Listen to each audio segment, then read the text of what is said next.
Hello students, एडोबिला point channel में आपका स्वागत है। और पुनः छुट्टियों के बाद आपकी वर्कशीट लेकर हम अपने चैनल में हाजिर हुए हैं। तो आज की वर्कशीट है, वर्कशीट का नंबर है 53 और ये क्लास 9 हिंदी की वर्कशीट है, जिसमें हमें प्रेमचंद्र द्वारा लिखित दो बैलों की कथा की पुनरावृत्ति करनी है, इसका रिवाइज करना है। तो बच्चों, इससे पहले कि मैं वर्कशीट शुरू करूं, आप लोग इस चैनल को सब्सक्राइब, लाइक, कमेंट जरूर कीजिएगा। तो चलिए शुरू करते हैं। कह रहा है, पुनरावृत्ति कार्यपत्रक गद्यांश को पढ़कर प्रश्नों के उत्तर दें। मतलब कि ये जो पुनरावृत्ति कार्यपत्रक का गद्यांश दिया हुआ है, गद्य का अंश दिया गया है, इस अंश को आप पढ़िए और पढ़ने के बाद इसके आसान आसान से जो सवाल हैं उनका जवाब दीजिए।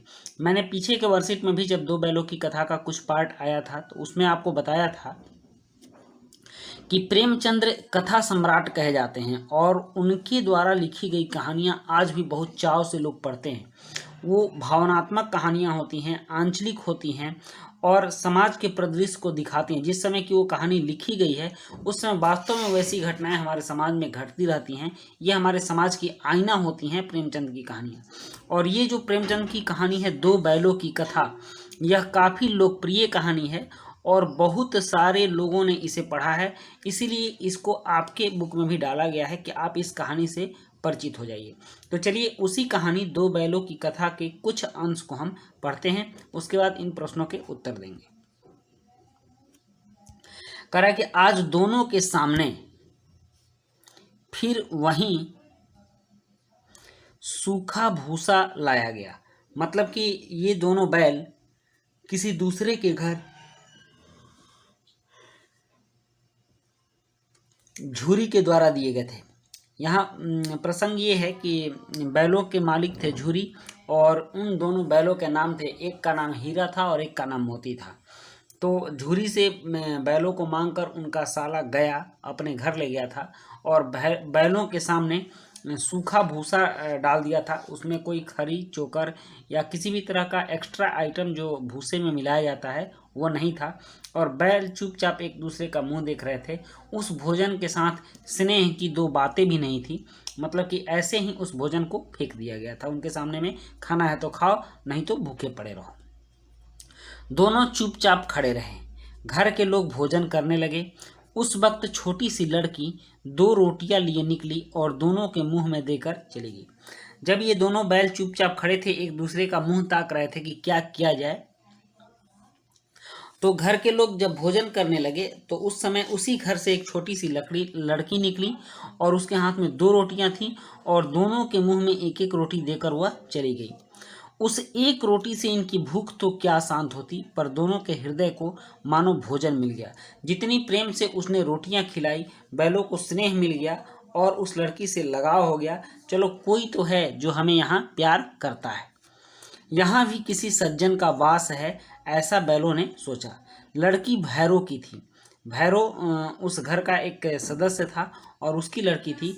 उसकी माँ मर चुकी थी, मतलब लड़की की माँ मर चुकी थी और सौतेली माँ उसे मारती रहती थी। मतलब भैरो ने दूसरी शादी की थी और जो कि लड़की की सौतेली माँ थी और वो लड़की को मारती रहती थी। इसलिए इन बैलों से उसे एक प्रकार की आत्मीयता हो गई थी। मतलब घर में लड़की को भी दुख सहना पड़ता था, लेकिन जब उसके घर में नए सदस्य बैल आए तो उसने सोचा कि चलो इन बैलों से ही हम अपना मन बहलाते हैं। और बैलों को उसने प्यार से रोटी खिलाई, जो कि बैलों को काफ़ी अच्छा लगा और उस लड़की को स्नेह भरी नज़रों से उन्होंने देखा। तो चलिए अब इसमें कुछ प्रश्न हैं, उन प्रश्नों को देखते हैं। जैसे, दोनों बैलों को कैसा भोजन दिया गया। दूसरा प्रश्न है, बैलों को रोटियां किसने खिलाई। और तीसरा प्रश्न है, उस एक रोटी से इनकी भूख तो क्या शांत होती, पर दोनों के हृदय को मानो भोजन मिल गया। इस वाक्य का आशय स्पष्ट कीजिए। और चौथा प्रश्न है, छोटी लड़की के पिता का क्या नाम था। पांचवा प्रश्न है, लड़की को बैलों से आत्मीयता क्यों थी।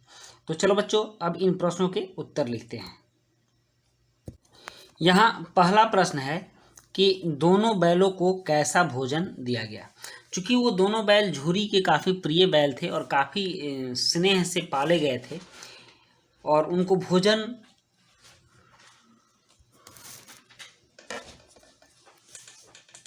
बहुत ही प्यार से दिया जाता था। लेकिन बैलों को जहाँ वो गए थे वहाँ सूखा भूसा भोजन में दे दिया गया। इस बात को लेकर वो काफ़ी परेशान थे। तो उत्तर में लिखिएगा कि दोनों बैलों को सूखा भूसा भोजन में दिया गया। और प्रश्न 2 है, बैलों को रोटियां किसने खिलाई? तो इसका उत्तर है बैलों को रोटियां भैरव की लड़की ने खिलाई। और प्रश्न 3 है, उस एक रोटी से इनकी भूख तो क्या शांत होती, पर दोनों के हृदय को मानो भोजन मिल गया। यहाँ मानो नहीं है, इसके जगह पर होगा मानो।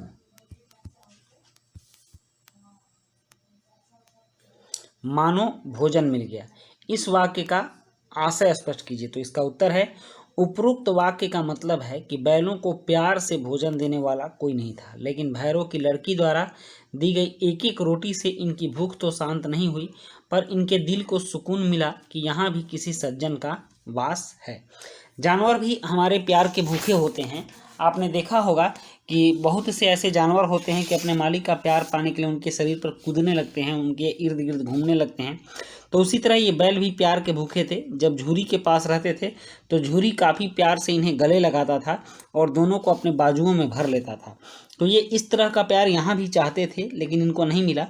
लेकिन भैरव की लड़की के द्वारा रोटी दिए जाने पर इनको लगा कि चलो यहाँ भी कोई सज्जन है जो हमारी देखभाल करेगा। उसके बाद है प्रश्न 4। और प्रश्न 4 है कि छोटी लड़की के पिता का क्या नाम था? तो इसका उत्तर है छोटी लड़की के पिता का नाम भैरव था। और प्रश्न 5 है, लड़की को बैलों से आत्मीयता क्यों थी? तो इसका उत्तर है लड़की की माँ मर चुकी थी, सौतेली माँ उसे मारती रहती थी, मतलब कि घर में कोई प्यार करने वाला लड़की को नहीं था, इसलिए इन बैलों से उसे एक प्रकार की आत्मीयता हो गई। और जब बैल उसके घर में नए सदस्य बनकर आए तो उसने बैलों से ही अपना स्नेह लगाना शुरू किया और उस लड़की को बैलों से आत्मीयता हो गई और इसके लिए वो घर से चुपचाप रोटी लाकर खिला देती थी। तो बच्चों, ये थी आपकी वर्कशीट जिसमें कि 2 बैलों की कथा के कुछ अंश दिए गए थे और ये वर्कशीट कंप्लीट हुई। आपने पूरी वर्कशीट देखी, इसके लिए आपको बहुत बहुत धन्यवाद। मिलते हैं नेक्स्ट वर्कशीट में। Thank you.